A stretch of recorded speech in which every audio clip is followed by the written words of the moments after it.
नमस्कार, सुलगता सवाल देख रहे हैं और मैं हूं आपके साथ दिव्या सिंह। मोदी सरकार के कई फैसले देश में और विपक्षी दलों में बवाल मचाने का काम करते हैं। एक बार फिर वही हुआ है।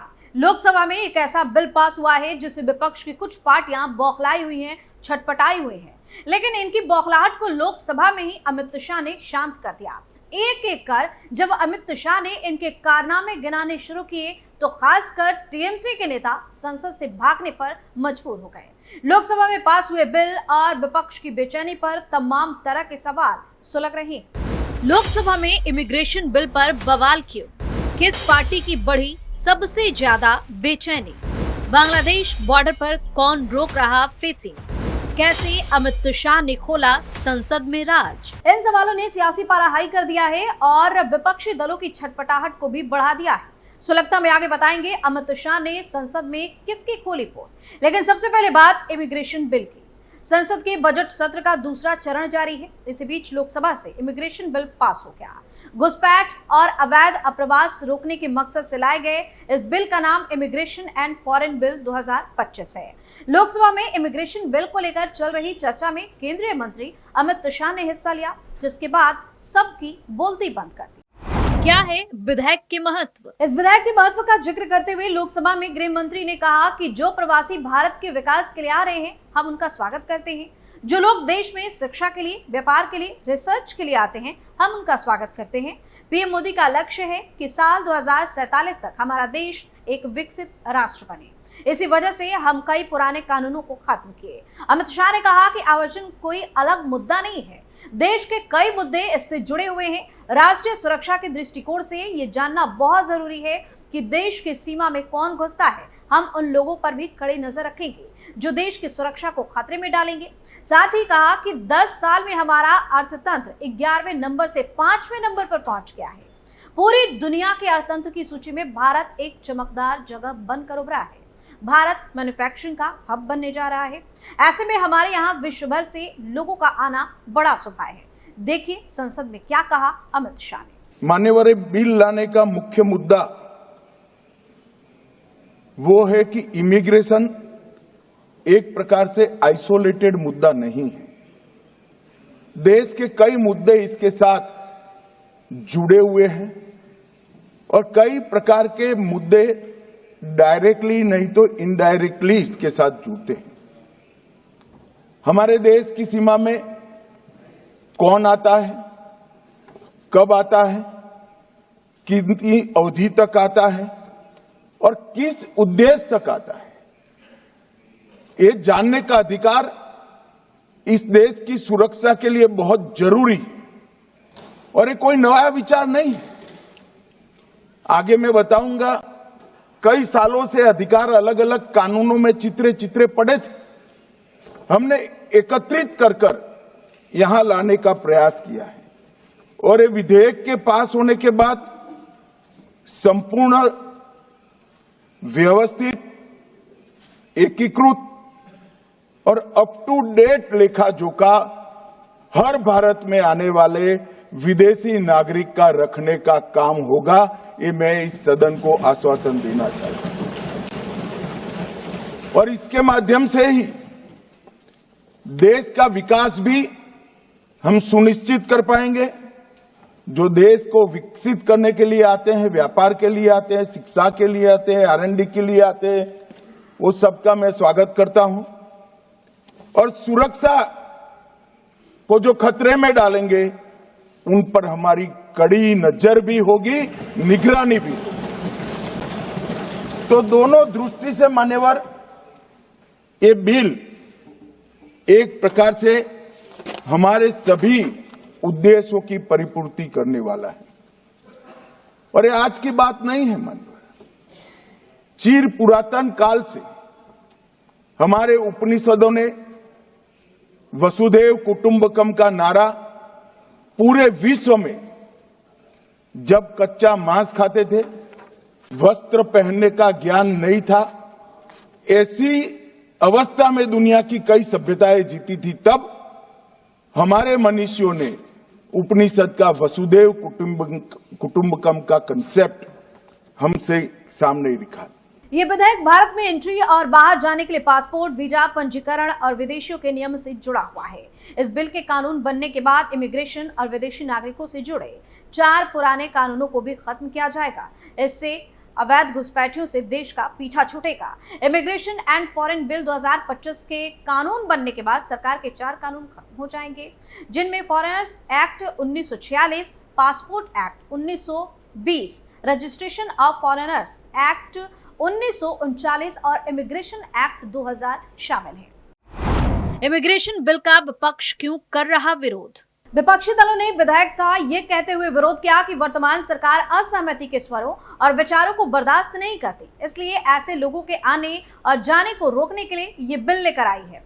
विधेयक में कई विधायी खामियां बताते हुए विपक्ष ने इसे संसदीय समिति को भेजे जाने की मांग भी की। वहीं विधेयक पेश करते हुए राज्य मंत्री नित्यानंद राय ने विपक्ष की आशंकाओं को पूरी तरीके से खारिज करते हुए कहा कि केंद्र सरकार के पास इस विषय पर कानून लाने के लिए संघ सूची के तहत सभी अधिकार हैं। गृह राज्य मंत्री ने कहा कि इस विधेयक का उद्देश्य राष्ट्रीय सुरक्षा को बढ़ाना, आवर्जन प्रक्रियाओं को नियंत्रित करना और प्रदेश और ठहरने की शर्तों का उल्लंघन करने वाले विदेशियों पर सख्त दंड लगाना है। उन्होंने कहा कि पर्यटकों का भारत में स्वागत है, पर यह सुनिश्चित करना भी सरकार की जिम्मेदारी है कि देश की शांति और संप्रभुता कायम रहे। विधेयक के मसौदे में साफ कहा गया है कि राष्ट्रीय सुरक्षा, संप्रभुता या राष्ट्र की अखंडता के लिए खतरा पैदा करने वाले किसी भी विदेशी को भारत में प्रवेश या रहने की अनुमति नहीं दी जाएगी। बता दें कि वीजा शर्तों का उल्लंघन करने या प्रतिबंधित क्षेत्रों में अवैध प्रवेश करने वाले विदेशियों को 3 साल की जेल और 3 लाख रुपए आर्थिक दंड भरना पड़ेगा। वैध दस्तावेजों और बगैर विदेशियों की भारत यात्रा कराने के लिए ट्रैवल एजेंटों को भी विधेयक के जरिए उत्तरदायी बनाते हुए ऐसा करने वालों को दंडित किया जाएगा। 5 लाख रुपए तक का जुर्माना लगाने का प्रावधान किया गया है।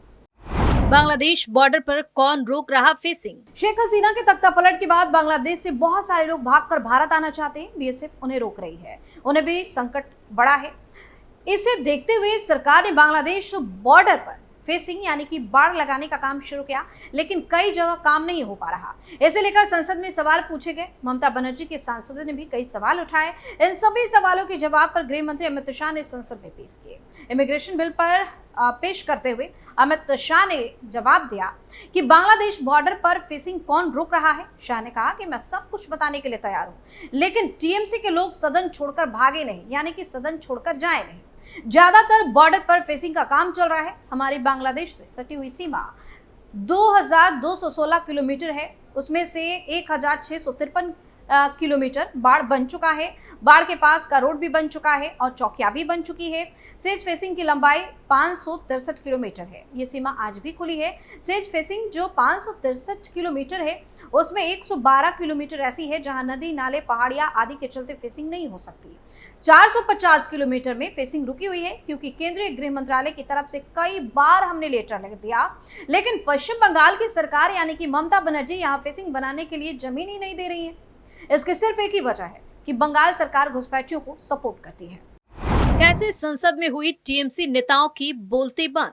गृह मंत्री ने कहा कि टीएमसी ने सवाल उठाया है, इसलिए हमने देश की जनता को सत्य बताया है। जो 450 किलोमीटर का एरिया है, वहीं से घुसपैठ होता है, वहीं से आधार कार्ड बनता है और वो फिर दिल्ली तक बांग्लादेशी पहुंचते हैं। अगर बंगाल सरकार जमीन दे दे तो हम इस समस्या को पूरी तरह से खत्म कर देंगे। 450 किलोमीटर फेसिंग अच्छे से बना दी जाएगी। बांग्लादेशी घुसपैठियों को लेकर गृह मंत्री ने सवाल किया। उन्होंने कहा कि ये लोग पश्चिम बंगाल से घुस कर आते हैं, इनको नागरिकता और आधार कार्ड कौन दे देता है? 24 परगना से इनको मिलता है, जो वहां की सरकार आधार कार्ड इश्यू करती है। वो आधार कार्ड और वोटर कार्ड लेकर ये बांग्लादेशी घुसपैठिए दिल्ली तक पहुंच जाते हैं। टीएमसी के नेता इस बात को लेकर गृह मंत्री से सवाल भी खड़े किए, जिस पर बंगाल में कमल खिलेगा, उसी दिन ये सब घुसपैठ बंद हो जाएगा। वहीं बीजेपी नेता सौमित्र खान ने कहा कि बंगाल की सरकार 140 किलोमीटर जमीन नहीं दे रही है। जमीन नहीं देने से बीएसएफ कैसे काम करेगा? ये टीएमसी के लोग घुसपैठियों को मदद करते हैं। जगन्नाथ शाह ने कहा कि ममता नहीं चाहती कि कांटातार फेसिंग हो जाए, क्योंकि जो बांग्लादेश का वोटर है वो दोनों तरफ वोट करता है। वही वोटर ममता को हर बार जिताने का काम भी करता है। दिल्ली में क्यों भागते फिर रहे बांग्लादेशी? इन सब के बीच दिल्ली पुलिस ने 6 ऐसे बांग्लादेशी घुसपैठियों को गिरफ्तार किया जो अपनी पहचान छिपाने के लिए ट्रांसजेंडर बन गए थे। उन्होंने अपना रूप बदलने और स्थानीय ट्रांसजेंडर समुदाय से घुलने मिलने के लिए हार्मोनल इलाज भी करवाए थे। इसके बावजूद वे पुलिस की नजरों से बच न सके। दिल्ली पुलिस के एक अधिकारी ने बताया कि 6 संदिग्ध अवैध बांग्लादेशी प्रवासियों को जहांगीरपुर इलाके से गिरफ्तार किया गया है। ये लोग पहचान से बचने के लिए ट्रांसजेंडर महिलाओं के वेश में थे। अधिकारी ने बताया कि उन्होंने अपना रूप बदलने और स्थानीय ट्रांसजेंडर समुदाय में घुलने मिलने के लिए छोटी मोटी सर्जरी और हार्मोनल इलाज भी करवाए थे। पुलिस ने बताया कि बांग्लादेश में अपने परिवार से बातचीत करने के लिए प्रतिबंधित एप्लीकेशन का इस्तेमाल करते पाए गए। सभी 6 प्रवासियों को निर्वासन कार्यवाही के लिए आरके-पुरम स्थित विदेशी क्षेत्रीय पंजीकरण कार्यालय यानी कि FRRO को सौंप दिया गया है। दिल्ली में अवैध बांग्लादेशी प्रवासियों को लेकर चलाए गए निगरानी अभियान के दौरान ये गिरफ्तारी की गई है। पुलिस अधिकारी ने बताया कि गुप्त सूचना के आधार पर फॉरेनर्स सेल की एक पुलिस टीम बनाई गई। हमें पता चला कि कुछ अवैध बांग्लादेशी नागरिक अपना रूप बदलकर ट्रांसजेंडर बन गए थे और संदेह से बचने के लिए ट्रैफिक सिग्नल पर भीख मांग रहे थे। पुलिस को जहांगीरपुरी मेट्रो स्टेशन के पास उनकी मौजूदगी के बारे में पता चला। उन्होंने बताया कि सभी 6 संदिग्धों को वहीं से पकड़ा गया। वहीं पूछताछ के दौरान प्रवासियों ने खुलासा किया कि वे तस्करों की सहायता से अवैध रूप से भारत में घुसे थे। वे ट्रेन से दिल्ली आए और अपना रूप बदलने के लिए छोटी मोटी सर्जरी और हार्मोनल इलाज भी करवाए। पुलिस ने उनके कब्जे से 6 मोबाइल फोन बरामद किए जिनमें प्रतिबंधित एप्लीकेशन भी थे। इनका इस्तेमाल वे बांग्लादेश में अपने परिवारों से संपर्क करने के लिए करते थे। उन्होंने बताया कि आगे की जांच मामले में जारी रखी गई है। तो अवैध बांग्लादेशियों को लेकर ताबड़तोड़ एक्शन जारी है और इनकी गिरफ्तारी से देश भर में हड़कंप मचा हुआ है। सुलगता सवाल में फिलहाल इतना ही। आप अपनी राय हमें कमेंट करके जरूर बताएं और देखते रहिए कैपिटल टीवी। धन्यवाद।